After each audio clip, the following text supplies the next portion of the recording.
Primeira parte do seminário Jesus, Kardec e Chico Xavier, conduzido pelo expositor cearense Adalberto Baquete, em Patos de Minas, no sábado, dia 3 de fevereiro de 2018. O evento aconteceu na sede da Sociedade Espírita Recanto de Paz, Serpaz. Boa tarde, jovens, corações amigos reunidos, para nós motivo de muita alegria estar aqui. Primeiro momento, eu quero agradecer a vocês o convite, o carinho, da gente estar aqui nessa terra bonita, cheia de graça, né? Eu diria no céu, né? Que aqui, Minas é o céu, né? Esse lugar muito bonito, cheio de graça, cheio de muito encanto. Nós vamos conversar um pouco e fazer um estudo sobre 3 pessoas importantes. Um que representa o nosso irmão maior. Vamos falar sobre o codificador também da doutrina espírita, o professor Rivaio. E vamos falar sobre o maior paranormal do mundo, chamado Francisco Cândido Xavier. Iniciando o início primeiro do estudo, Jesus programou, ao falar com o nosso Pai Maior, Deus, de que queria fazer um planeta e tomar conta de um grupo de pessoas da qual ele pudesse organizar e trabalhar para cuidar e zelar por esse povo. Almas, amigas, de qual ele queria assistir e organizar em um local. Jesus então passou a trabalhar na ideia do planeta Terra. Nesse instante que ele começa a trabalhar, começa a ver várias situações da qual ele começa a pensar. Eu vou colocar essas pessoas para fazer o quê? Por quê? Para quê? Como? E cada momento ele foi idealizando algo novo para que pudesse nós usufruirmos desses benefícios. Cada situação, cada atitude, cada gesto foi pensado minuciosamente. Iniciou fazendo o reino mineral. E lá foi criando cada situação diferente, cada mineral diferente, cada posição queria ser descoberta daqui a 20 anos, 30 anos, 50 anos, 2 milhões de anos. E assim foi feito essa programação por Jesus. A seguir, ele faz o reino vegetal, como fruto dessa organização que ele vem fazendo. Prepara também as plantas, prepara as árvores, e começa a semear o planeta. Nesse instante, milhares e milhares de sementes diferentes são jogadas por ele, com ideias e princípios diferentes, e cada uma também com um objetivo. E aí ele coloca o homem aqui na Terra, para que possa começar a um trabalho de organização. Sabendo nós que o nosso planeta era um planeta, é ainda um planeta de provas e regenerações, nós iríamos captar pessoas vindas de outros lugares. E essas pessoas seriam pessoas que teriam sido enviadas de um determinado planeta para cá. Também entendendo de que nós não estamos sozinhos aqui no planeta Terra. Existem todos os planetas e todos têm um tipo de população. Não tal igual a gente, ou pode ter algum planeta que tenha pessoas semelhantes a nós, mas a grande verdade é que existe todo um trabalho de organização em cada planeta com a sua espécie, com o seu tipo de espírito que lá se encontra. Com isso, Jesus começa a sua organização no planeta e trabalhou muitos e muitos anos. Em alguns livros tem que fala de 4, outros fala de 5 bilhões de anos, isso, aquilo. Nós não vamos nos ater a datas, porque chega depois alguém, um cientista mais evoluído, e diz, não era 4 bilhões, não era 4 milhões, não era 4 trilhões, era tanto. E para isso a gente não vai estar colocando em datas, vamos colocar em sentimentos. Jesus queria colocar para que nós pudéssemos ter o direito de resgatar algo que havíamos feito em outro planeta e que não havíamos feito corretamente. E vieram para cá, no primeiro momento, as pessoas de Capela, até um planeta que existiu a separação, como o livro Gênesis nosso coloca, de que, no capítulo 18, explicando justamente essa separação que está começando no planeta. Esse momento de sublime oportunidade que está vindo espíritos renovados, espíritos preparados, que estão a incorporar na Terra nesse instante, e aqueles espíritos que ainda não conseguiram evoluir, que estão imbuídos totalmente do mal e que não conseguem se desvencilhar dessa carapaça, desse estigma, dessa situação em que ele vive como um maligno e que a sua índole, por mais que seja tentado, não consegue desviar-se para outro caminho, essas pessoas serão colocadas em um outro lugar, como a Terra foi também um planeta de prova e expiação. Outro lugar também vai ser designado para acolher essas pessoas que estão ainda extremamente embrutecidas e, devido a esse embrutecimento, não puderem conviver mais conosco. São assassinos, são estupradores, são ladrões dos quais usurpam e tiram o direito da educação, que tiram o direito da vida das pessoas, que tiram o trabalho e por aí vai, né? Baseado nisso, Jesus hoje comanda o planeta. Mas antes dele, não só comandava, mas ele achava que era importante ele vir e deixar o exemplo. Já que Jesus, ao vir ao planeta, a sua ideia era de pregar a boa nova, já que todos nós estamos vivenciando aqui no planeta um determinado momento, mas não tínhamos referência. Ninguém sabia o que falava, se eu sou isso ou sou aquilo. E Jesus, nesse momento, em sua posição mais sublime, vem ao planeta para nos dar referência, já que nós vivíamos aqui sem saber quem éramos, nem o que estávamos fazendo, ou muito menos tínhamos ideia de quem poderíamos ser originados. Jesus chega, vem trazer um ensinamento básico para que nós pudéssemos ter referencial. Para que eu possa ser médico, é preciso que eu estude e saiba de todos os ensinamentos como fazer. Depois coloco na prática e depois eu posso fazer cirurgias, eu posso consultar e assim eu posso fazer.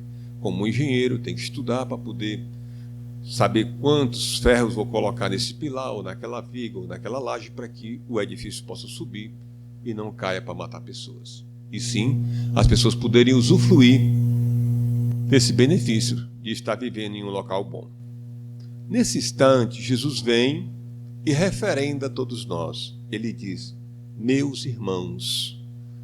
Vindo ele nesse momento, diz, meus irmãos, a referência está dada, que nós seríamos irmãos dele. E ele se autodenominou, como é verdade, como é certeza, que disse, eu sou filho de Deus. No instante em que Jesus diz que é filho de Deus e que recebe instruções diretamente do Senhor, nós passamos a ter uma referência. Nós agora também somos filhos de Deus. Já que se pregava antigamente, pelas leis que se pregava, e que eram leis rígidas e rigorosas, de que aquele que fere será ferido, aquele que mata será morto com essa mesma condição, seria olho por olho e dente por dente. E Jesus vem para provar que isso não funciona. Jesus vem para mostrar a sua teoria de amor, a sua teoria de luz, a sua teoria de encantamento. Ele vem iniciando a falar que é nosso irmão, para que nós pudéssemos nos sentir valorizados. E nessa valorização, nós entendermos que nós somos alguma coisa a partir de agora.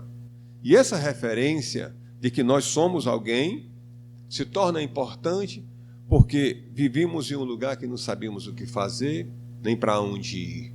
E Jesus diz, viestes ao mundo para seres felizes. E que felicidade é essa? A partir do momento que estamos aqui, reencontrar a certeza de que podemos ser melhor do que ontem e que vamos ser melhor do que amanhã. Jesus nos traz a oportunidade de podermos resgatar compromissos errados que fizemos no passado. E nesses compromissos errados, uma certeza, só depende de mim. Mas pode ter quem você tiver. Pode ter pai, pode ter mãe, pode ter o melhor orientador do planeta. Se você achar que nesse instante não quer fazer, você não faz. Como todos vocês hoje aqui reunidos nessa sala, estão aqui porque têm livre e espontânea vontade de vir. Deixaram o churrasco, deixaram o aniversário, deixaram o convívio, deixaram a novela, deixaram qualquer coisa e vieram para cá. Por quê? Porque dentro do coração de vocês tem algo mais forte que diz: eu preciso ser melhor do que ontem. E quanto eu não começo a estudar, a trabalhar, a vivenciar esse momento, com certeza eu não chego lá. Quanto mais nós ouvimos que é bom ser bom, nós vamos nos convencendo. E quanto mais eu me convenço que sou bom, eu passo a trabalhar as atitudes do bem. Isso é fácil? É não. Jesus veio, passou um tempo conosco. Nesse tempo que ele passou, viveu até aproximadamente 30 anos de idade e começou a fazer a pregação do amor. Reuniu 12 senhores, pessoas escolhidas previamente. Mas esses 12 homens que Jesus escolheu para estar ao lado dele, como hoje nós estamos ao lado de Jesus, ele não escolheu 12 sábios, ele não escolheu 12 homens ricos, ele não escolheu 12 pessoas que eram extremamente preparadas, como sacerdotes, como fariseus, ou como saduceus, ou qualquer outra coisa. Ele escolheu homens do povo, como somos nós, pessoas simples e ignorantes, e que precisamos apenas do amor para transformar essa humanidade de que nós mesmos ainda não sabemos viver corretamente. Nesse instante, Jesus vem e faz esse legado em apenas 3 anos. Quando ele faz esse legado de 3 anos, traz informações para nós, dizendo que nós temos que nos amar uns aos outros. Porque no instante que eu amo ao meu semelhante, eu estou amando a mim. E se eu amo a mim, verdadeiramente eu começo a crescer. Mas a maior parte de nós tem dificuldade até de se amar. A dificuldade de fazer com que possamos respeitar o próximo. A dificuldade com que nós temos de não só de respeitar o próximo, como respeitar a nós mesmos. Será que nós todos temos condições de, quando chegar a noite, olhar no espelho e de frente para o espelho, com a luz acesa, fazer uma pequena reflexão ao espelho e dizer: espelho mágico, espelho meu, hoje eu fui uma pessoa honesta. Hoje eu agi corretamente. Hoje eu enxuguei 2 lágrimas. Hoje eu enxuguei 40 lágrimas. Hoje eu socorri alguém que estava com fome. Será que nós temos a condição de dizer que verdadeiramente somos alguém que fez alguma coisa? É o primeiro indício que nós temos que trabalhar. Uma psicóloga suíça, há 20 anos atrás, propôs a teoria do espelho, que nós temos que começar a trabalhar todos os dias a história do espelho. Um outro dia, uma moça conversando comigo, ela disse: eu estou fazendo a teoria do espelho lá em casa. Eu só faço à noite. Eu digo: é à noite, Yas. Eu fico dizendo: oh, como você é maravilhosa, ou como você é honesta, ou como você é linda, ou você hoje foi a verdadeira mãe em pessoa. Se tem alguém melhor no planeta do que você, vai nascer. Eu digo: você é tudo isso. Aí eu acendo a luz e digo: boa noite. E eu disse: desse jeito não vale, né? E na verdade, na escuridão, nós não estamos falando com ninguém, a não ser com nós mesmos.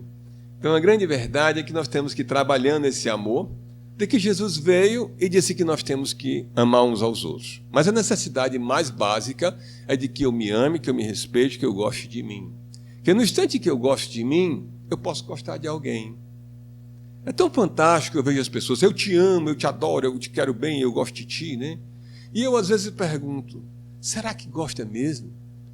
Porque ainda se maltrata, fazendo coisas indevidas, ainda procura se esconder de situações mais adversas. E a gente começa a se perguntar, será que ela ama aquela pessoa que ela diz que tanto ama? Que amar é pesado, é uma palavra difícil, né? Eu acho que ela pode gostar, né? Às vezes gosta mais, gosta menos, mas amar, a gente precisa entender de que precisa passar uma boa temporada se gostando, se respeitando, ao mesmo tempo em que eu, quando estou completo, o que é muito difícil, porque nesse momento que eu estou completo eu tenho que ter uma conexão com o divino, e essa conexão faz com que eu chegue e diga, Senhor, aqui está teu servo, Senhor, aqui está teu filho que te ama, te quer bem e te gosta, Senhor, eu quero me entregar a ti, para tu ter certeza de que pode contar comigo. E nesse momento que eu digo, Senhor, eu posso contar contigo, eu tenho certeza que nesse momento ele está podendo contar comigo. É uma simbiose. Eu cresço e ele cresce comigo. Como é que Jesus cresce com você? Ele não já é grande? Sim. Mas ele cresce porque no instante em que eu evoluo, ele sente alegria, prazer, ternura, compreensão e entendimento e, acima de tudo, amor. Porque ele quer me ver grande, ele quer me ver evoluído, ele quer me ver alguém que está sempre naquela pessoa de que está pronto para amar. E quando eu me amo de verdade, no momento que eu tenho uma conexão com o divino, e que todos os meus pensamentos já estão conectados com o Senhor, nesse instante eu me respeito e vou respeitar o outro. Nesse momento que eu posso respeitar o outro, eu posso dizer, eu te amo. O que é pesado, o que é difícil, porque vai partir de um contexto em que eu vou me entregar ao outro. Essa entrega se faz de forma extremamente dura, difícil. Mas, se nós somos espíritas, trabalhamos para isso, qual a dificuldade? É de que quando chega alguém a você, você vai, seja igual a mim, eu trabalhei, você não está vendo? E começamos a reclamar do outro.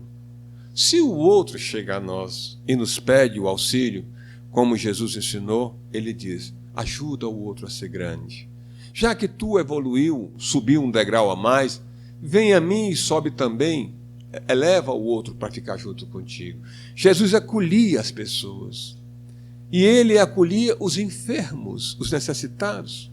Jesus trabalhava com ladrões, Jesus trabalhava com prostitutas, Jesus trabalhava com pessoas que usurpavam da administração governamental. Jesus trabalhava com todo tipo de pessoa, da mais simples à mais complexa. Mas ele sempre buscava o entendimento do amor. Ele sempre se doava. Jesus estava pronto para dizer, eu te amo a qualquer um. E a dificuldade das pessoas de chegar a Jesus e ter o entendimento de que eu posso também te amar, Senhor. É essa a dificuldade que nós temos hoje. Porque nós vemos uma comunidade onde levar vantagem é coisa boa. Onde levar vantagem é o certo. Onde roubar é coisa que ninguém viu, ninguém vê, não é teu, não é meu. Então, fica para lá. Naquela época, eu me lembro que eu vi uma reportagem em que um senhor acha um recurso, uma mala cheia de dinheiro, e que estava dentro do banheiro, no aeroporto, ele sai correndo e entrega para o turista suíço, que havia deixado a mala com o dinheiro. E ele vai, devolve a mala, e foi chamado ao presidente na época, a gente não precisa dizer o nome dele, né? E ele disse, já que não tinha dono, por que não ficou com ela? É difícil a gente entender esse tipo de comportamento, né? Então, o nosso comportamento tem que ser diferenciado. Nós não precisamos se apossar do que é dos outros. Nós temos que nos apossar do que é nosso, que é a saúde, que é o bem-estar, que é a tranquilidade, que é o direito de entender que Jesus veio para nos orientar através do serviço do bem. Jesus deixou esse legado e os apóstolos que o acompanhavam, 2 deles, porque foi João e Mateus, o mesmo Levi, que estiveram junto com ele. Mas também teve João Marcos, que, ouvindo Pedro, pôde também ser um evangelista. E teve o outro jovem também, que era um médico, que era Lucas, que escutou, através da sua mãe, da mãe de Jesus, e de outras pessoas da época, e pôde também relatar as informações a Timóteo. Então é importante que a gente possa entender de que esse momento que Jesus veio para mostrar a nós os ensinamentos e que deixou os apóstolos para poderem fazer a transmissão dessas informações. E hoje somos todos nós que estamos aqui nessa sala, que temos a informação de que Jesus é bom, que Jesus é maravilhoso, né? Eu ouvi outro dia uma pessoa dizendo, Jesus é 10. Realmente ele é 10, é 100, é 1000, é 1 bilhão, é qualquer coisa, é tudo de bom. Quando você disser que é tudo de bom, você chegou em Jesus. E aí, nesse momento, dessa informação que a gente tem, Jesus como o modelo e guia, como diz o nosso livro dos Espíritos, né? Modelo e guia da humanidade. E que Jesus diz que através da nossa consciência, também está lá no livro quando Kardec pergunta, né? Nosso livro dos Espíritos, através da consciência é que nós vamos começar a realizar os nossos feitos. Então, no instante em que eu digo a mim a necessidade que eu tenho de começar a me entender, porque a minha consciência reclama das informações. Eu sempre trabalho distribuindo o Evangelho por todos os lugares que passo. Para onde vou, deixo o Evangelho com as pessoas. Sou quase que um obcecado de querer que as pessoas possam fazer a leitura do Evangelho. Porque depois que você lê o Evangelho, que foi a vinda de Jesus, né, esse privilégio que nós tivemos desse magnífico, desse espetacular Senhor, vir, nosso irmão maior, vir ao planeta e deixar o legado, aonde eu vou ter referências para tudo que faço, e não referências de um governo, não referências de uma população que só quer levar vantagem. Então, quando Jesus diz que nós temos que estar um ao lado do outro, nos amando, nos ajudando, nos partilhando, é importante que eu preciso tomar conhecimento. Por quê? Por que eu vou ser grande? Por que eu vou ser bom? Por que eu vou ajudar o outro? Porque eu ajudando o outro, eu sou ajudado. Porque quando eu amo a outra pessoa, eu também estou sendo amado. E você quer ficar bem? Eu vim para cá para quê? Eu vim para ser feliz. Eu vim para cá para ter paz, eu vim para cá para ter tranquilidade. E é nesse momento de que nós buscamos essa certeza de que a minha tranquilidade vai ser através de esforço. Porque eu vou romper uma estrutura da qual eu estou vivendo. Eu vou romper uma estrutura numa empresa de onde eu estou trabalhando, onde todo mundo só quer levar vantagem. Cada um quer ser mais do que o outro, os funcionários todos querem ser mais do que o outro para se destacar, para ganhar mais, para ser mais. E não importa se atropela, não importa se a pessoa perde o emprego, não importa se acontece qualquer coisa de mais grave, ele quer simplesmente ter aquele privilégio de estar ganhando mais, mesmo que o outro seja sacrificado.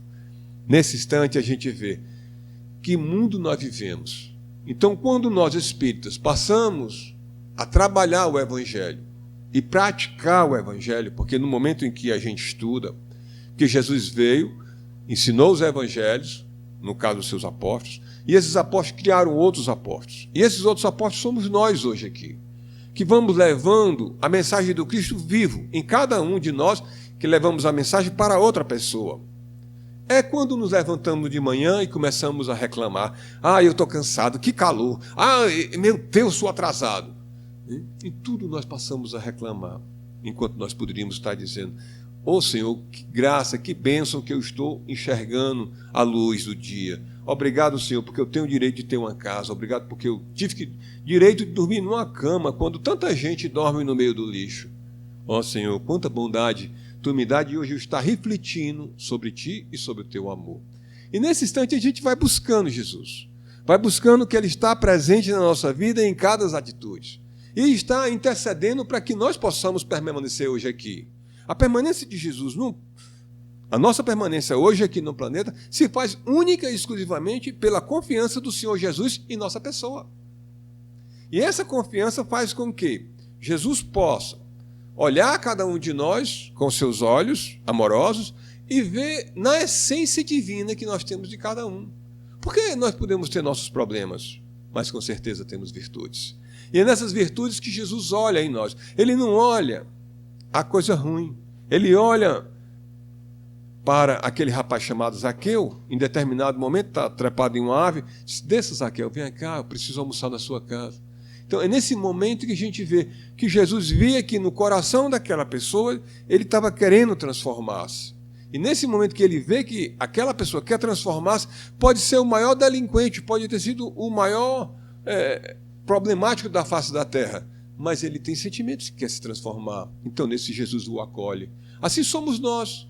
Podemos ter provocado 1001 coisa errada nesse momento em que estamos vivendo aqui, mas no momento em que nós caímos a ficha, né, como o pessoal diz, ou o insight americano, a palavra diz, o insight, quando o insight chegou, eu passo a dizer, eu cansei de ser essa pessoa que só faz coisas erradas, que só adultera, que só pratica roubo, que só estimula as coisas ruins.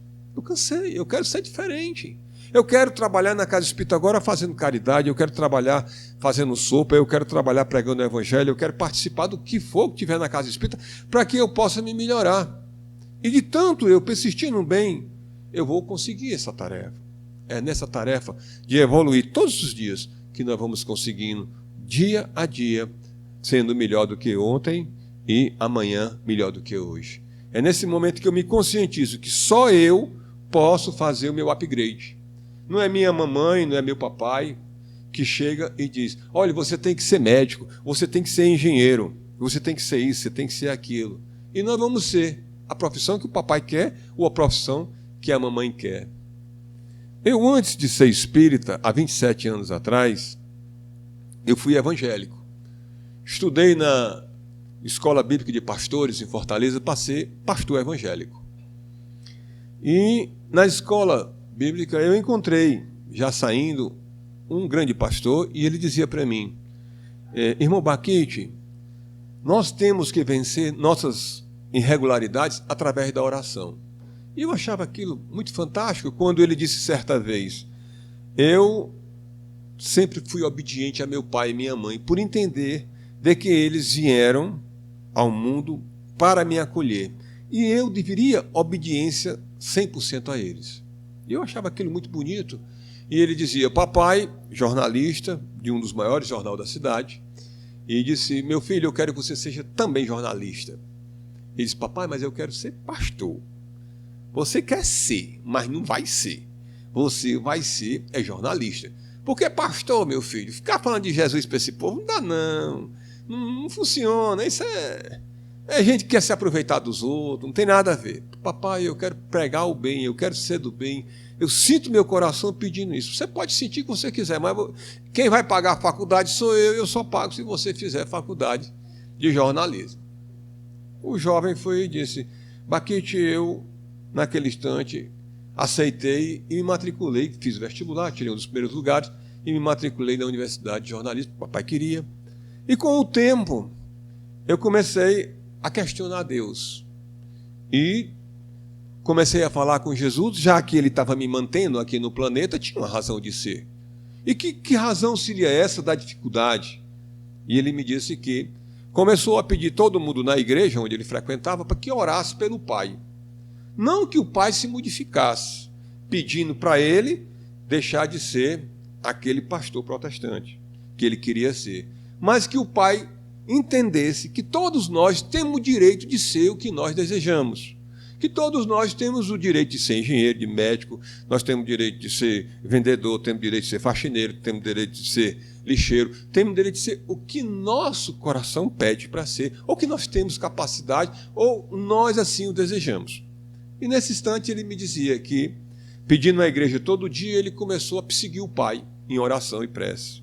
A oração dele era de que o pai estivesse sempre consciente de que deveria respeitar o próximo. E que por mais próximo que fosse, ele ou a sua mãe, ou os seus irmãos, ou se qualquer pessoa devia ser respeitada. E toda a igreja dizia, eu vou pedir por você, não peça por mim. Porque eu não sou egoísta, não sou desonesto. Desonesto é aquele que pede para si próprio. Aquele que pede a Jesus alguma coisa para si é desonesto. Temos que pedir para que o contexto como um todo seja dado a oportunidade da gente ser alguém evoluído para trabalhar pelo bem. E que se alguém nos persegue, se alguém nos calunia, oremos não para que ele deixe de nos caluniar, não para que ele deixe de nos maltratar, mas que ele possa, nesse momento, ser alguém de que possa evoluir, e quando ele evoluir, não maltrata, não é só mais a mim, Ele não maltrata agora mais o João, a Manuela, a Pedrita, a Eduarda, né? A toda uma comunidade que ele vive, a todo o pessoal onde ele trabalha, ele passa a ser alguém crescido. E nesse crescido em Jesus, ele agora deixa de te perseguir e deixa de perseguir também todas aquelas outras pessoas. Então você não ganha sozinho, ganha todo um contexto. E ele me dizia que, de tanto falar isso, em determinado momento, matriculou-se o primeiro semestre, o segundo, o terceiro. Quando chegou no quarto semestre, para se matricular, e que o pai já deu o dinheiro com grande dificuldade, já chorando, mas deu o dinheiro para ele, ele fez, tirava as melhores notas, estudiosíssimo, ele dizia, e que quando foi no quinto semestre, ele chegou com o boleto da matrícula e disse: papai, está aqui, eu consegui meia bolsa na universidade por ser considerado um dos melhores alunos, e eu queria que o senhor só pagasse a metade. Ele disse: eu não vou mais pagar a sua faculdade. Aí ele foi e disse: mas por quê, papai? O que foi que houve? Eu não vou mais pagar a sua faculdade, meu filho, por conta de que eu não aguento mais ver você fazendo esse curso sem ser o curso que você quer. Disse: como, papai? Nós temos que fazer aquilo, meu filho, que o nosso coração manda. Eu estou sendo desonesto com você. Aí ele foi e disse: papai, eu estou sendo com o senhor. Eu disse: como? O pai foi e disse assim: desde que você se matriculou nesse curso, meu filho, eu não tive nunca mais um dia de sono tranquilo. Eu não tive uma única noite de paz. Porque eu sentia milhares de pessoas, meu filho, chegando a mim e disse: deixa o rapaz fazer o que ele quer, deixa o rapaz fazer o que ele quer. Você está perseguindo alguém que é um homem de Deus. E eu achava interessante aquilo. E ele me dizia, né? Baquete, eu disse para o papai tudo o que estava acontecendo. E ele disse: é você? Eu disse: eu não pedi para ninguém maltratar o senhor. Só que o senhor fosse honesto, não só comigo, mas com todo mundo, permitindo que cada um fosse o que quisesse. E ele disse: vá se matricular lá na escola bíblica, onde você quer, e não mais venha se matricular na escola onde você está. Tem problema? Ele disse: de maneira nenhuma, papai, estou indo para lá agora. E era gratuito o curso, né? Assim, nós temos esse ensinamento de Jesus. Só podemos trabalhar esse amor a partir do instante em que aceitamos Jesus. Aceitamos Jesus verdadeiramente como o modelo e guia da humanidade. Com certeza nós estamos no meio da humanidade. Então, eu vou ser orientado, assistido, amparado e acolhido por Jesus. Mas é preciso que eu confie. É preciso que eu aceite não só aquela situação, né? Na casa espírita, lá em Fortaleza, eu vejo muita gente chega e diz: meu Baquete, eu podia pedir uma coisa ao senhor? Eu disse: peça, oração por mim. E eu disse: para quê? Qual o sentido da oração? Para que eu possa evoluir, né? Eu disse: pronto, exatamente, para isso eu posso. Anoto o nome, levo para o caderno, e a gente tem grupo de oração, a gente fica colocando o nome dessas pessoas que nos solicitam. E aí a gente fica vendo que no instante em que eu passo a confiar de que outra pessoa pode interceder por mim, aí não é só mais eu pedindo, nem o grupo que está aqui atrás de mim, tá certo? Que me quer bem, que gosta de mim, que quer minha evolução. Mas também é uma centelha de luz que eu acendo e digo: eu preciso de ajuda. E quando a gente precisa de ajuda, nós somos assistidos por grupos de todas as naturezas. No Rio Grande do Norte, certa vez, eu estava participando de um trabalho, e quando eu pude ver uma coisa bastante interessante. Estava um grupo de oração, e que quando nós fomos nos deparar com a senhora que estava sendo atendida, fomos ao hospital, depois de termos feito orações durante quase 3 horas, fomos a combinar de ir no hospital para visitar a senhora da qual nós estávamos orando por ela. E quando nós chegamos, a senhora já tinha feito a cirurgia, já estava bem plenamente. Nesse momento, nós ouvimos um das médios vidente, como eu também sou vidente, ela foi e disse: chegou uma senhora. Eu disse: sim, uma senhora muito grande, bonita, e ela foi, riu e disse: vocês estão pensando que essas preces foram de vocês? Aí eu olhei, ri, olhei para ela, que era vidente também. Ela disse: você está ouvindo? Eu disse: estou. Eu digo: fale para o grupo. Aí ela falou para o grupo, né? Aí o grupo: e não foi não, nós passamos quase 3 horas ali em prece, fizemos evangelho, depois comentário, rezando Pai Nosso, fizemos isso, fizemos aquilo, fizemos 1000 preces. Aí a entidade riu, olhou para nós, riu, uma senhora grande, bonita. Não é que podia ter sido uma feinha, horrorosa, uma senhora grande e bonita. Mas, porque para talvez mostrar que a beleza, o amor é belo. E nesse momento, ela foi e disse: essas orações que vieram para cá foram na faixa de 70% a 80% de um grupo de senhoras que estão na Áustria, reunidas em vigília, há 2 dias, entregando preces para que Jesus possa distribuir para quem estiver merecendo em qualquer lugar do mundo. E essa senhora fez a cirurgia perfeita, os médicos fizeram perfeito, onde corria grave risco de vida, mas 70% das preces vieram. Os outros 30% veio de vocês. Aí, 30%, tá certo. Todo mundo achava que era 100%. Então nós somos ajudados por pessoas que não sabem nem quem é nosso nome, nem identifica a gente, mas intercede com Jesus para que ele possa chegar e dizer, olha, aquilo ali vale a pena, aquilo ali é o coisa, né? É o cara que jogou a mala fora e realmente está agora mais tranquilo. Então é nesse amor que Jesus veio e trouxe para nós o acolhimento, né? Trouxe o compromisso, trouxe a beleza, trouxe a paz. É nessa sintonia que a gente vai se entregando para Jesus, para que ele possa verdadeiramente ser o nosso mentor, orientador. E quando a gente entrega-se a Jesus, se conecta. E nessa conexão, a gente faz várias outras situações. Quando chega o dia de ir para a casa espírita, a gente já tem... Não posso ir para outra coisa. Eu vou para a casa espírita. Eu tenho um compromisso lá. E nesse momento que a gente vem para cá, a gente é acolhido. Por quê? Porque existe uma coisa chamada responsabilidade. Quando eu quero ser atendido por Jesus, eu peço. Mas quando, nesse instante, Jesus quer ser atendido, será que eu estou pronto? Será que eu ajudo? Será que eu faço? Ou será que eu sou só de blá, blá, blá, blá, blá, blá, blá, venha nós, para lá, vosso reino, a gente não vai nunca. Então, é preciso que eu receba o abraço de Jesus, mas também abrace Jesus. Porque se eu não abraço Jesus, em sua obra, em seus ensinamentos, e no outro que é o necessitado, porque aquele necessitado é o Jesus abandonado, é o Jesus necessitado, é o Jesus que está ali, com a roupa rasgada, é o Jesus que está passando fome, é o Jesus que está passando sede, é o Jesus que está angustiado, triste, e que vem para a casa espírita para chorar. E que você venha acolher em seus braços e dizer para ele, eu te amo, te quero bem.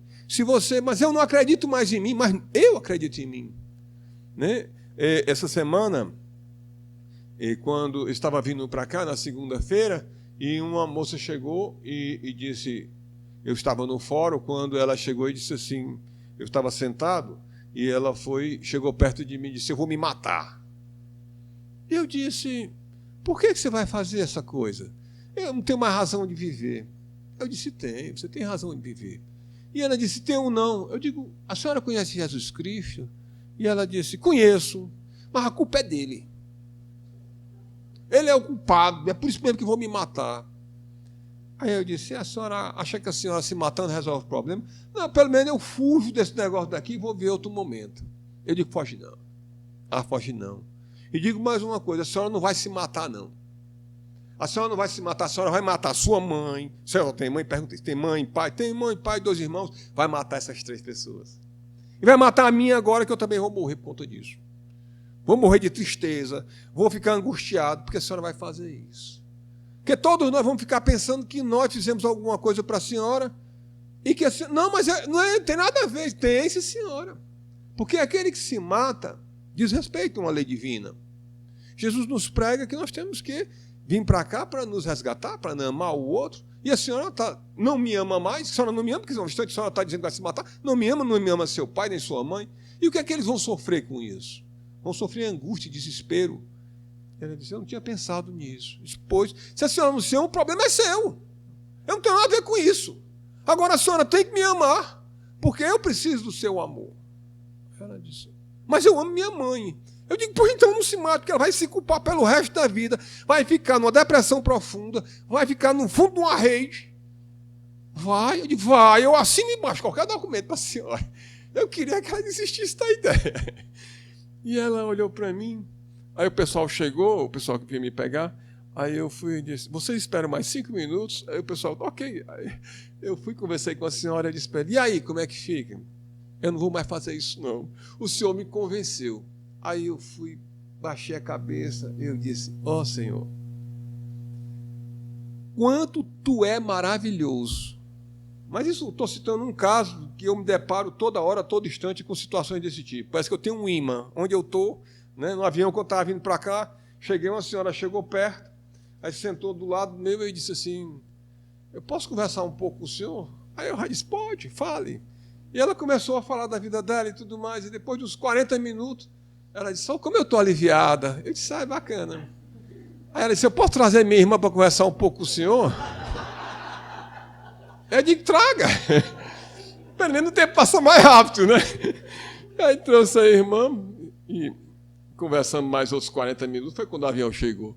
Então, na verdade, essa energia de que você quer se doar, basta você dizer, eu estou pronto, senhor, traz gente aí para a gente conversar, porque eu estou sozinho aí, precisando, estou me coçando todinho para enxugar a lágrima de alguém ou ficar desesperado, né? Porque também chega situações que ele coloca uns pesos bem pesados, mas nada chega nos nossos ombros que não seja do tamanho que a gente pode levar, né?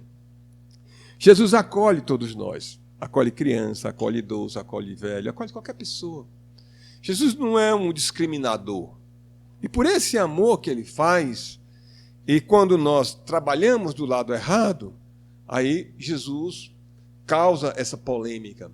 Porque nós, quando trabalhamos errado, Jesus diz, né, que ele veio nesse momento para trazer a paz, para trazer a harmonia, para trazer o amor. Mas nós vamos sofrer vários inconvenientes, começando pela nossa casa. Alguns dos senhores ou das senhoras aqui presentes já teve muito problema para vir para cá. Para vir hoje aqui para a Casa Espírita, eu sei que muitos de vocês têm dificuldade para vir. Eu mesmo fui um que tive que romper e até ameaçar minha própria mãe e meu próprio pai, que são duas pessoas magníficas, espetaculares. Eu acho que se tem gente melhor do que papai e mamãe, né, eu acho que vai nascer ainda. Mas eu tive que ser duro com mamãe e com papai em certo momento. Disse, meu filho, você está vivendo para esse negócio direto? Você está direto nessa doutrina maravilhosa que você sempre diz. Eu digo, pois é, mamãe, ela precisa de mim, eu preciso mais dela do que ela de mim. Disse, mas meu filho, não pode ser assim.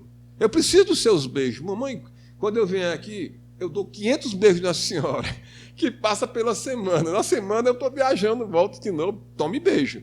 E ela disse, meu filho, eu preciso de você aqui. Mamãe, se a senhora ficar mendigando o que a senhora recebe já de presente amor. Então a senhora tem que, por favor, parar com isso. Porque os maiores problemas que nós temos são dentro da nossa família, né? Papai, em determinado momento, estava triste, melancólico, e em determinada situação, eu estava sentado com ele, conversando, e mamãe, meu filho, levanta teu pai dessa história, né? Há 10 anos atrás. Ele estava com 75 anos de idade. E quando estávamos sentados, um irmão dele, que é meu nome, Adalberto, que morreu muito cedo, e eu recebi o nome dele, tive a alegria de receber o nome de meu tio. E o tio aparece e diz, diga para o seu pai que ele pare com essa besteira, que isso não vou mais aceitar. Eu disse, papai, tem um senhor aqui que está dizendo isso, assim, assim, assim, assim. Meu filho, esses espíritos toda hora andando perto de você, conversando e você falando deles. Eu disse que papai parece que é alguém que o senhor conhece, e que deve ser alguém que me conhece também, porque ele fala com intimidade muito grande. E quem é ele? Aí ele foi e chamou o papai por um apelido, que só o papai conhecia, e que havia sido dado por ele poucos dias antes de seu desencarne. Aí chamou o papai de Zena. E ele disse, diga para Zena que eu quero, a partir de amanhã, ele ir numa casa espírita, ir lá ensinar ou aprender alguma coisa. Não admito, e acompanharei ele todos os dias a partir de então. Papai, 10 anos, a partir desse dia, saiu e foi. Papai chorou muito, mamãe, todo mundo ficou emocionado, porque só ele conhecia aquela situação. E nosso tio tinha vindo para levantar papai daquele buraco que ele estava ali, que não achava que não tinha mais sentido da vida, não tinha mais nada. E hoje o papai, todos os dias, de segunda a sexta-feira, e às vezes no domingo, ele vai para a Casa Espírita Paulo Estevam, ser monitor, ajudar, orientar, ouvir no atendimento fraterno. E já está com 85 anos de idade, parece um garotão de 15 anos se movimentando para lá e para cá, no carro, nas carreiras para lá. Eu tenho que ir embora, o Paulo Estevam está me esperando. Então, é esse sentido de vida que nós temos que dar. Se precisamos que um espírito chegue para nós, olhe, por favor, faça isso, faça aquilo, tá? O espírito vem através de uma outra pessoa. Fique certo de um momento, nenhum de nós está sozinho. O poder de Deus está em nossas vidas, nos amparando, nos assistindo, nos acolhendo. Agora, quando você quer ficar sozinho, aí Jesus fica triste. Mas ele não desiste de você, porque ele te ama. E quando Jesus ama, é no sentido de que você pode ser o pior dos piores. E Jesus ama Hitler? É lógico que ama, qual o problema? Ele só se desviou do caminho. Ele ama esses governantes aqui do Brasil, que a gente não pode dizer o nome, porque vai ter que passar uma lista de pelo menos umas 5 mil pessoas, né? Sei lá, ou 10 mil, ou estou sendo benevolente, talvez, né? E eu teria que citar muita gente. Mas ele ama esse pessoal todinho, ama. E esse pessoal vai ter que se ajeitar uma hora, né? E todos eles vão estar sofrendo por conta disso. Jesus, quando esteve aqui, não conseguiu fazer com que a coisa acontecesse na totalidade. E chamou, então, aos apóstolos e disse que enviaria um Consolador prometido. No nosso capítulo 6 do Evangelho segundo o Espiritismo, nós temos uma passagem no item de número 4, onde ele disse: se me amais, guardai os meus mandamentos, e eu rogarei a meu Pai, e ele vos enviará outro Consolador, a fim de que fique eternamente convosco. Esse outro Consolador, nós temos a certeza absoluta hoje, não é querendo que nós espíritas sejamos o magnífico, o benfeitor, o iluminado, mas é dar nome às coisas. O Espiritismo é o Consolador que Jesus havia prometido. É a certeza de que nós saímos da escuridão e agora estamos na claridade, porque conhecemos. Sabemos que ninguém morre, sabemos que o outro lado existe, sabemos que o outro lado acontece, e o que eu faço aqui vou ter que responder na outra parte. E aí o que acontece? Chegou um rapaz preparado, o senhor Hippolyte Léon Denisard Rivail, mais conhecido como professor Rivail, e que, muito novo, foi estudar na escola de Vermont, na Suíça, e com um grande mestre chamado Pestalozzi. Kardec, que foi colocado esse nome posteriormente, porque ele não queria ser identificado, e que a doutrina tivesse a sua marca de professor Rivail, que já tinha livros publicados, e esses livros publicados, muitas das vezes, esses livros muito publicados eram livros... Calma, tudo bem. Fui falar da transformação aí. É que deu. Deu um pane no serviço de som, ali do equipamento interno, né, do seminário, e eles vão tentar corrigir, enquanto que a rádio Portal da Luz permanece aqui, né? Tudo tá certo. Na expectativa de que o problema seja corrigido e nós possamos continuar transmitindo o pronunciamento do Adalberto Baquite. Aqui? Vamos ver. Tudo certo.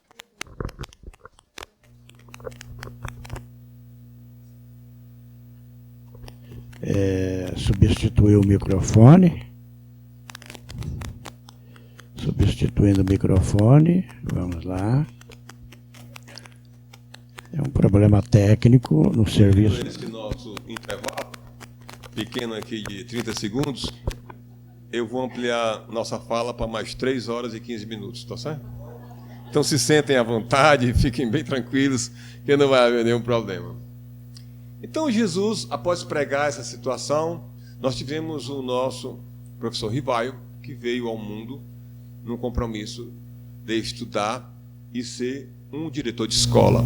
Foi para a escola de Pestalozzi, na Suíça, em Vermont, e lá ele estudando para ser essa pessoa preparada para receber a doutrina espírita desde o primeiro momento, porque ele era um homem estudioso, era alguém extremamente metódico e preparado diante de um dos maiores, para a época sendo o maior pedagogo existente em toda a Europa, chamado Pestalozzi. E muitas das vezes Kardec era chamado para que pudesse substituir o eminente professor Pestalozzi. Pestalozzi, ele desenvolveu um trabalho extremamente importante a partir do momento em que ele começou a valorizar as crianças, começou a valorizar e a dar real importância àqueles seres pequeninos que faziam e que fazem a razão das nossas vidas. E nesse instante, o que acontece de mais importante é de que o nosso professor Rivail passou a incorporar aqueles mesmos sentimentos daquele grande mestre, que viajava para a Alemanha, que viajava por toda a Suíça para pregar os seus ensinamentos. Foi através de Pestalozzi que as crianças passaram a ter aquelas cadeiras menores, porque eram sempre cadeiras grandes, com desrespeito às crianças. Passaram a ter cadeiras menores, passaram a ter situações em que as crianças eram desrespeitadas, não tinha lápis de cores para que elas pudessem fazer as suas tarefas. Os lápis eram os lápis que desejavam os adultos. E Pestalozzi foi transformando tudo isso, foi colocando com que as crianças fossem valorizadas. E Kardec foi aprendendo tudo isso. Com o tempo, o professor Rivaio foi estudando para ser diretor de escola. Ao retornar à cidade de Paris, agora não mais Lyon, onde havia nascido, o professor Rivaio vem com muitas bagagens trazidas no seu interior. E começa a ter a primeira escola com ensino gratuito, conhecida na cidade de Paris. É ele quem desenvolve a primeira escola com um horário gratuito. No outro, ele cobrava para poder manter a escola. E desenvolveu-se bastante. Casou-se com uma senhora chamada Amélie, era mais velha do que ele, mas uma pessoa que foi suporte para a sua grande evolução. E ele começou a ouvir de que tinha umas mesas girantes. Nessas mesas girantes aconteceu muita coisa. Vinha espíritos e delas se comunicavam. E começaram a convidar o professor Rivaio para que ele participasse dessa história. O professor Rivaio vai participar desse momento e em um determinado momento, pela sua compostura, começa a examinar se tinha cordões amarrados, linhas de nylon, olha o teto e verifica o chão. E nesse momento as mesas se mexem para lá e para cá e ele passa apenas a participar dessa história.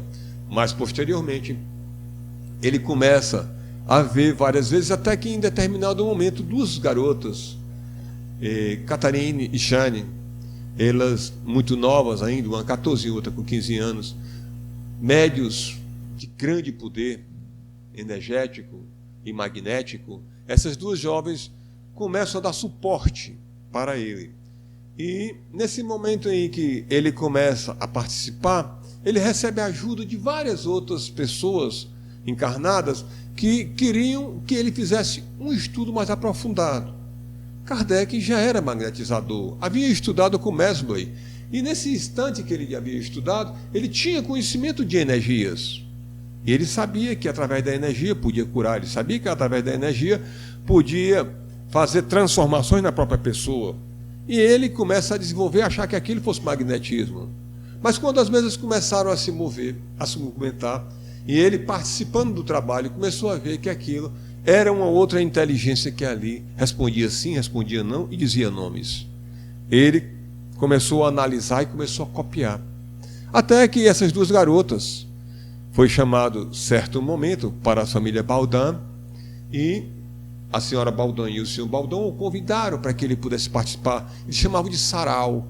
E nesse sarau lá estava o nosso professor Rivaio, e ele começou a perguntar perguntas então, não mais frívolas, como, quer dizer, será que eu posso... Isso as pessoas perguntavam para os espíritos, né? Será que eu vou me casar com fulano de tal? Será que meu marido está me traindo? Onde foi que eu deixei meu anel? Será que foi roubado pela minha funcionária? Será que eu vou fazer uma plantação em tal lugar? Será que vai dar certo? Será que vai chover? Eram as perguntas que se faziam para os espíritos. E o professor Rivaio começou a fazer perguntas mais objetivas, racionais, diretas, né? E começou a perguntar coisas que até então aquelas pessoas... Pare com isso, você está embriagado, pare. E ele não parava. Começava a perguntar coisas sobre o nosso dia a dia e começou a falar sobre a lei do progresso, começou a falar sobre a lei do trabalho, falou sobre coisas que vivenciavam no dia a dia. E nesse instante, as pessoas que frequentavam esses sarais começaram a deixar de frequentar, porque elas frequentavam pelo fenômeno. E o professor Rivaio agora não era mais o fenômeno. E começou a juntar cientistas, pessoas da época extremamente preparados e que traziam informações de um contexto, para que nesse contexto pudessem trazer as coisas mais profundas. E aí o professor Rivaio começou a receber, de tanto de senhor Postier, entre muitos outros, trouxeram cadernos de anotações que tinham outros médios que trabalhavam com ele também. E nesse momento há informações de que Kardec começa a trabalhar essa ideia. E começa a pesquisar, e começa a pesquisar. Daqui a pouco só ele e as garotas estão trabalhando. As outras pessoas não mais frequentam, porque só queriam frivolidades. E o professor Rivaio não era homem de frivolidades. Ele era alguém extremamente metódico. Sabia falar vários idiomas, sabia falar fluentemente 6 idiomas. Fazia traduções. Era alguém que tinha conhecimento profundo do saber. E por isso não aceitava simplesmente aceitar o que aquelas pessoas queriam fazer. Atrapalhar um trabalho de estudo, um trabalho que ele veio a fazer. Como Jesus havia prometido, o Consolador prometido, e esse Consolador prometido era o esclarecimento que os Espíritos poderiam dar para uma outra evolução, para entender que essa vida não termina aqui, e que existe vida após essa vida, e que essa continuidade vai depender do que nós hoje estamos fazendo aqui. Então, esse hoje que eu faço, eu evoluo e digo para frente. E aí Kardec começa a mostrar a relação que existe entre o Espiritismo e o Consolador. Começa a ver de que esse momento, essa nova ideia, era uma ideia de transformar, de revolucionar. E que em momento algum a doutrina espírita feriu qualquer paraciclo de Jesus. Porque as pessoas dizem, a doutrina espírita fere isso, fere aquilo, fere nada. Eu sou estudioso da Bíblia, tive que ser, tá certo? Quase que obrigado, porque nos estudos evangélicos eu fui obrigado. E depois não perdi o hábito, porque o hábito de coisa boa você não perde, né? Você só perde o hábito de coisa ruim. De coisa boa você se aperfeiçoa e trabalha muito mais. E aí foi quando eu pude ver que a Bíblia está em consonância com o Evangelho. Só que Kardec coloca de uma forma mais doce, de uma forma mais clara e lúcida, para que as pessoas que possam ter acesso aos livros possam entender com mais clareza, com mais amor. E esse nosso professor Rivaio vem, esclarece esses ensinamentos através dos livros, que são 5 livros que ele tem a graça e a bondade de receber. É bom também só esclarecer uma coisa do professor Rivaio, é que quando ele começa ao trabalho, ele foi, como muitos de nós, quando começou a doutrina espírita, fica apaixonado, louco, alucinado, né? Eu, pelo menos, fui assim comigo. Quando descobri a doutrina espírita, eu 24 horas só falava doutrina espírita, queria obrigar todas as pessoas que eu conhecia a ser espírita, né? Entregava o evangelho e exigia que a pessoa estudava, e todo mundo começou a ficar inimigo mesmo, por conta dessa loucura minha. Então, Kardec também foi desse estilo. Ele se apaixonou por esses ensinamentos, que os espíritos começaram a conversar com ele, e esse diálogo começou a ser uma coisa bem fluente, e ele começou a responder as suas perguntas, e aquela coisa começou a fluir. Aí até que chega um médico que o atendia e disse, breve nos encontraremos. Aí disse, como assim? O que foi que houve? E ele foi e disse, porque você não está sendo normal. Você trabalha entre 14 e 18 horas por dia. Uma pessoa normal não faz isso. E ele disse, mas eu preciso. Ele disse, não, você não precisa não. Mas você tinha me dado 10 anos de vida. Ele disse, agora que nós estamos com 3. Ele disse, o que acontece é que você está sendo desonesto. O normal de trabalhar por dia, na faixa de 8 a 10 horas no máximo. Você está trabalhando 14, 16 e chega até dia 18 horas. E tem dias que você trabalha 24 horas sem parar. Então você está fadado aqui, essa doutrina. Temos que encontrar outra pessoa para fazer esse trabalho que você está fazendo. Não, por favor, me dê uma chance. A gente gosta muito de fazer isso, né? Kardec fez também. Por favor, me ajude, interceda por mim. Zefiro, que era o espírito que estava ouvindo a história, e que através do médico havia falado, e recebe um upgrade. E nesse upgrade ele passa mais alguns anos ainda, mas morreu 1 ano e 6 meses antes do que havia sido programado antes pelo plano espiritual, devido à sua irresponsabilidade de encontrar esse mesmo desejo ardente que nós encontramos, pelo menos eu encontrei, né? E acho que alguns dos senhores e das senhoras aqui, quando encontraram a doutrina, ficaram loucos, alucinados e apaixonados, e que queriam transformar ela de qualquer jeito para todo mundo, né? E como hoje ainda a gente né? Eu sou um perseguidor, onde chega alguém eu quero entregar o evangelho espiritismo para ele, para que a pessoa possa se modificar. Ainda não me modifiquei ainda, né? Mas devagar eu tenho certeza que o plano de Deus ajuda. Então nesse momento o professor Rivaio recebe essa incumbência e ajeita-se, se conforma, né? E nesse momento que ele se conforma com isso, ele encontra uma outra oportunidade e começa a se modificar, reduzindo seu horário de trabalho e começou a fazer férias, né? Passou a tirar férias, passou a ser uma pessoa normal como todo mundo, apenas alguém especial que havia sido escolhido para fazer com que a necessidade do bem pudesse chegar a cada um de nós. Esse foi o nosso professor Rivaio, que deixou essa codificação para nós, mostrando que o amor, que a bondade, que a luz existe.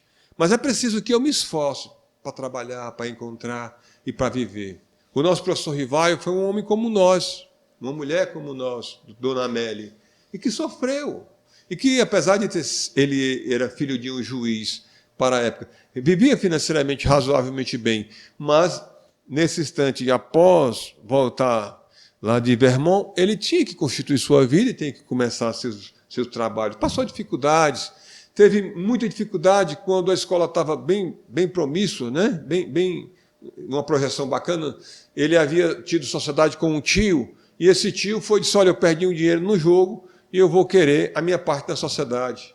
Então ele vai e vende a escola, o dinheiro, o tio diz, eu vou multiplicar o dinheiro de vocês muito mais. Ele pega, infantilmente, como nós também somos, né? E ele pegou, infantilmente, entregou o dinheiro para o tio e depois teve que viver verdadeiramente uma vida muito regradinha, muito cuidadosa, fazendo traduções, rodando à noite, afastou-se um pouco da doutrina por conta disso, para poder ter sua autossubsistência. Embora a Dona Amélia tinha família que era bastante rica e pôde dar suporte posteriormente para que eles não tivessem passar maiores necessidades. Mas aí ele foi desenvolvendo, reergueram-se e o professor era também um excelente matemático. O livro de matemática de álgebra, e durante 50 anos, na época do professor Rivaio, depois de 50 anos, ainda era adotado o mesmo livro de matemática e de aritmética que o professor Rivaio havia executado, havia feito. E na França, esse livro servia para as escolas secundárias, para você ver que o nosso codificador não era uma pessoa qualquer, não era um doidinho perdido e achado no meio da rua. Era alguém que tinha uma qualificação, era alguém que veio escolhido, procuraram, acharam a pessoa e trouxeram esse homem maravilhoso para cá. Então ele sofreu como nós sofremos necessidade, passou aperto, passou noites acordado, ficou angustiado como nós ficamos, mas ele soube distinguir uma coisa da outra, né? Então é nesse instante que a gente diz, todos nós temos dificuldades, quem é que não tem? A gente vive uma dificuldade da vida. Mas temos a oportunidade de aceitar essa doutrina maravilhosa. Temos a necessidade de aceitar essa compreensão de que o Cristo a tudo entende, a tudo sabe. Então, Ele está cuidando de nós. Em momento algum, Ele desiste de nós. Em momento algum, Ele desiste. Por pior que nós possamos ser, por maior que seja o seu problema, Ele está nos acompanhando. E Kardec coloca muito claramente uma informação quando diz: o mal deve existir. Né? É copiando Jesus quando ele diz: o mal deve existir, mas ai daquele por quem o mal venha. Que nós possamos ver o mal do nosso lado, mas que nós não nos misturemos com ele. Que nós possamos ver o mal, fica aí, amigo, velho, eu estou do lado de cá. Né? É como eu estou olhando esse copo, desde a hora que cheguei, que ele está aqui, na beirada, querendo cair, né? E eu com medo que ele caia, mas fiquei aqui, acompanhando. Né? Quer dizer, não toquei na mesa para isso. Mas então é nesse instante que a gente fica com cuidado. Com cuidado, eu não quero que você me prejudique, eu não quero que você me maltrate, eu não quero que você faça isso. Então eu fico aqui com cuidado, com zelo, me precavo, eu faço uma situação de precaução para evitar de que qualquer coisa possa me acontecer. E se há alguma coisa que você está pedindo, que você está orando, e que você está sofrendo, saiba que tudo é em benefício de todos nós. O professor Rivaio, muitas das vezes, foi questionado, né? Uma das médicas que trabalhava com ele, não as duas meninas, né? As garotas Baldam, mas uma outra médica foi trabalhar e recebe uma instrução e diz: você vai ser perseguido durante 10 anos. E ele foi. Depois ele mostra essa psicografia, feita por essa médica, que 10 anos ele sofreu pressão de todas as situações, de todos os jeitos. Então você vai sofrer pressão para ser Jesus, para aplicar Jesus em sua vida, para poder dizer como Paulo disse, né? Não sou mais eu quem falo, Senhor, mas é tu que fala em mim. Não é que você tenha perdido Não é que você tinha perdido o seu livre-arbítrio. Não, nada disso. É que nesse momento o seu livre-arbítrio se confunde com o amor do Senhor para com o teu. Então as duas coisas andam junto. Então, quando Jesus olha para você, você já sabe o que ele está dizendo. Porque você mesmo tem a sensibilidade de entender o que está errado e o que está certo. É nesse amor, é nessa compreensão que a gente entende Jesus passando a informação para o professor Rivaio, para que ele pudesse ter uma sintonia, e essa sintonia pudesse ele respirar o mesmo ar de que o Senhor Jesus estava respirando. E esse nosso codificador, ele faz